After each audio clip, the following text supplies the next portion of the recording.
नमस्कार, हर खबर हिमाचल प्रदेश में आपका स्वागत है। मैं हूं आपके साथ भावना त्रिपाठी। रुक करेंगे प्रदेश के तमाम बड़ी खबरों की ओर। हिमाचल प्रदेश में 7वें और आखिरी चरण में लोकसभा के चुनाव हैं।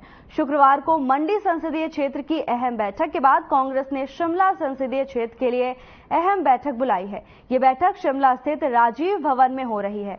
बैठक में शिमला संसदीय क्षेत्र के प्रत्याशी विनोद सुल्तानपुरी का पहुंचने पर जोरदार स्वागत हुआ। बैठक में हिमाचल कांग्रेस अध्यक्ष प्रतिभा सिंह ने खास तौर पर मुख्यमंत्री सुखविंदर सिंह सुक्खू को भी आमंत्रित किया।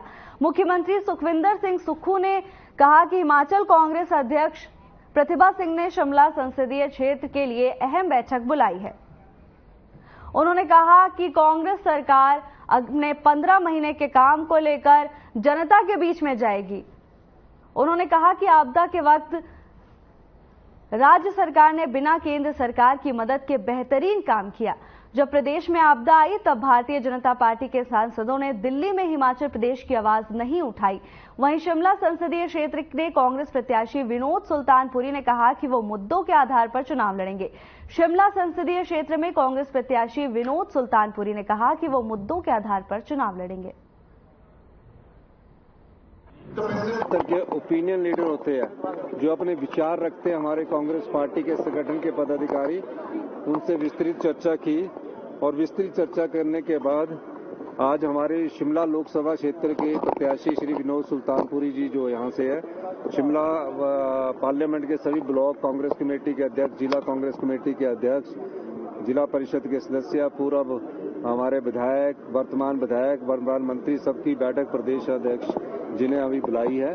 तो हमने उस बैठक में चर्चा करेंगे और चर्चा करने के बाद शिमला में, क्योंकि मंडी की रणनीति अलग होगी और शिमला की रणनीति अलग होगी, तो इस सिलसिले में इन बैठकों का दौर चल रहा है।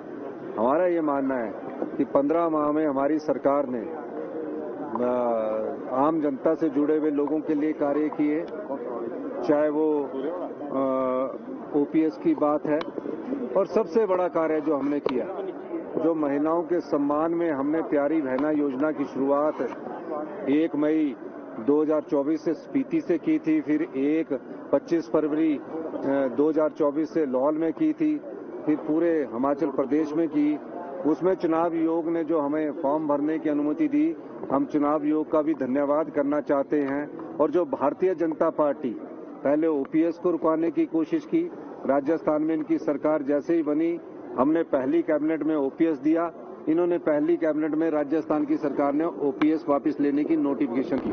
आप ये गलत बोल रहे हैं, विरासत को ये ऐसे थोड़ी ना राजनीति है कि आप आए और दूसरा करते हैं। 25-26 वर्ष के बाद ये मेरा सौभाग्य है कि हमारे पूज्य पिताजी के कार्यकाल से लगातार लोगों ने, हमारे शिमला पार्लियामेंट के लोगों ने उन पर विश्वास किया और उन्हें अपना सांसद बनाया। आज 26 साल के बाद मुझे ये टिकट मिला है और आलाकमान का बहुत मैं धन्यवाद करना चाहता हूँ। माननीय मुख्यमंत्री जी, माननीय हमारे प्रदेश अध्यक्ष, हमारे साल 2022 के विधानसभा चुनाव में कांग्रेस से बगावत कर पच्छाद से निर्दलीय प्रत्याशी के तौर पर चुनाव लड़ने वाले गंगूराम मुसाफिर की आज हिमाचल कांग्रेस में वापसी हो गई। मुसाफिर के चुनाव लड़ने की वजह से कांग्रेस की दयाल प्यारी बीजेपी की रीना कश्यप से चुनाव हार गई थी।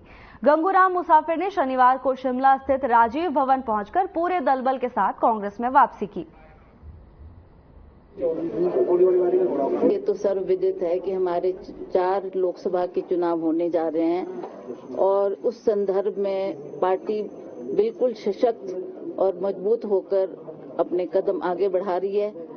आज हम चाहते थे कि हमारे गंगूराम मुसाफिर जी, जिन्होंने पिछली मर्तबा इलेक्शन लड़ा था एज इंडिपेंडेंट, तो उनकी वापसी बहुत जरूरी थी। आज उन्होंने वापसी की है और हम इस बात से गौरवान्वित है कि सभी हमारे वरिष्ठ उस क्षेत्र के कांग्रेस के कार्यकर्ता। बीजेपी के पूर्व प्रदेश अध्यक्ष और सांसद सुरेश कश्यप जुब्बल पहुंचे, जहां उन्होंने 8 कार्यक्रमों में भाग लिया। उन्होंने बैठकों को संबोधित करते हुए कहा कि कांग्रेस सरकार ने हिमाचल के युवाओं के साथ बहुत बड़ा धोखा किया है।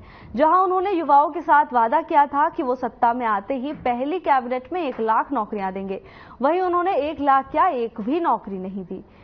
ये अपने आप में बहुत बड़ी विडंबना है। कांग्रेस पार्टी ने उल्टा 10,000 युवाओं को नौकरी से निकाल दिया, जो कि युवाओं के ऊपर एक बहुत बड़ा प्रहार है। ये वही 10,000 युवा हैं जिन्होंने कोविड संकट काल के समय जनता की सेवा करी थी। जल्दी नमस्ते करा है, इतना ही मैं आग्रह कर रहा हूँ। हमारे जिन बच्चों को नौकरी लग रही थी पिछले 1.5 साल में, जिनकी काउंसलिंग होनी थी, जिनको कॉल लेटर जाने थे, जिनका डॉक्यूमेंटेशन होना था, वो सारे बच्चे आज अपने आप को बहुत ठगा महसूस कर रहे हैं। 10,000 बच्चे जो कोविड के समय में हमने, विशेष रूप से लड़कियां, बेटियां, कोविड के समय में स्टाफ नर्सिस भर्ती की थी। ऐसे समय में जब कोरोना आया था, जब परिवार के लोग भी मरीजों को देखने नहीं जा रहे थे, ऐसे समय में ये लड़कियां अपना जीवन, अपनी जान को खतरे में डालकर लोगों की सेवा कर रही थी, उनको दवाइयां दे रही थी। हाईकोर्ट में कांग्रेस के राज्यसभा चुनाव में प्रत्याशी रहे अभिषेक मनु सिंघवी की याचिका पर सुनवाई हुई है।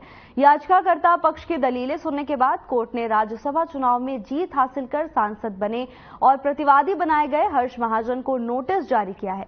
एडवोकेट नीरज गुप्ता ने बताया कि अब इस मामले में अगली सुनवाई 23 को होगी। दरअसल अभिषेक मनु सिंघवी ने राज्यसभा चुनाव को हिमाचल हाईकोर्ट में एक याचिका डालकर चुनौती दी है। इसमें उन्होंने मुकाबला बराबरी पर छूटने के बाद पर्ची से विजय घोषित करने के नियम को गलत बताया है। अभिषेक मनु सिंघवी के अनुसार नियम की एक धारणा को उन्होंने याचिका में चुनौती दी है। हमने इलेक्शन पिटीशन फाइल करी है, laying challenge to the election of 1 seat of Rajya Sabha, और ग्राउंड हमने रखा है, we are on principle of law. कोई इसमें डिस्प्यूटेड फैक्ट्स नहीं है, सारे एडमिटेड फैक्ट्स हैं। Only on provision of law we have laid a challenge. तो कोर्ट ने हमारी प्रिलिमिनरी सबमिशन सुन के सेटिस्फैक्शन रिकॉर्ड करते हुए नोटिस इशू कर दिया है रिस्पोंडेंट को। अब उनकी तामील होगी, वो आएंगे, क्या कहते हैं, उसके बाद की प्रोसेस अब आगे चलेगा। किसे नोटिस इशू किया गया है? The elected candidate Shri Harsh Mahajan ji को, ही इज द रिस्पोंडेंट, उनको नोटिस जारी हो गया है। 23 मई की अगली तारीख रखी है।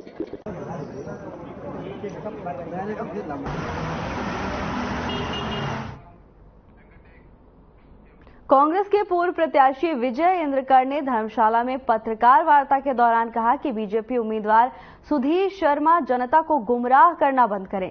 उन्होंने कहा कांग्रेस पार्टी ने सुधीर शर्मा को पहली बार धर्मशाला से टिकट दी, लेकिन पार्टी के साथ गद्दारी करने वालों को किसी कीमत पर माफ नहीं किया जाएगा।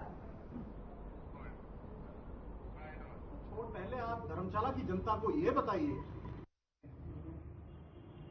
ये जो सुधीर जी धर्मशाला में योजनाओं की और मुद्दों की बात कर रहे हैं, मैंने इस विषय पे पत्रकार वार्ता आज करी है।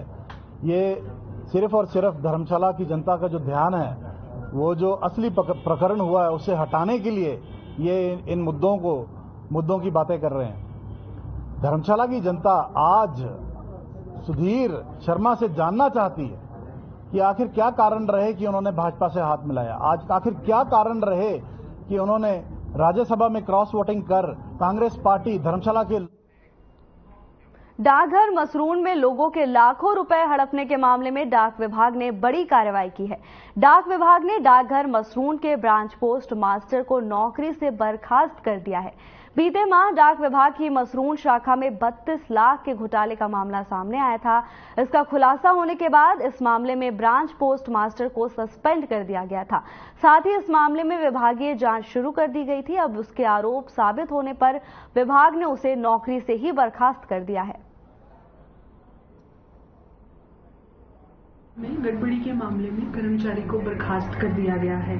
इस मामले की विभागीय जांच चल रही थी और विभागीय जांच में दोषी पाए जाने पर कर्मचारी को नौकरी से बर्खास्त कर दिया गया है और इस मामले को सीबीआई को सौंप दिया गया है। अब सीबीआई ही इस मामले की आगामी कार्यवाही करेगी।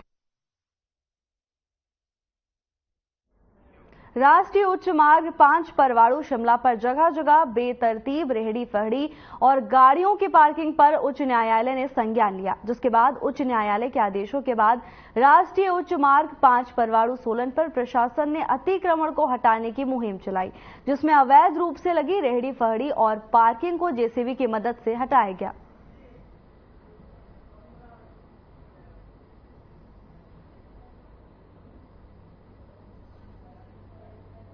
अलायंस में ये कार्यवाही की जा रही है। तो इसमें हमारे कुछ रजिस्टर्ड वेंडर हैं, कुछ हमारे अनरजिस्टर्ड वेंडर हैं और कुछ इलीगली अनऑथराइज तरीके से बैठे हुए हैं। तो उन सभी को आज हटाया जाएगा। प्रेमिसेस में ये सारी जो इंक्रोचमेंट है वो एनएच के प्रेमिसेस में है। तो हमारे एनएच के ऑफिशियल्स हैं, एमसी के ऑफिशियल्स हैं, जिला प्रशासन, पुलिस प्रशासन और एमसी, इन सब।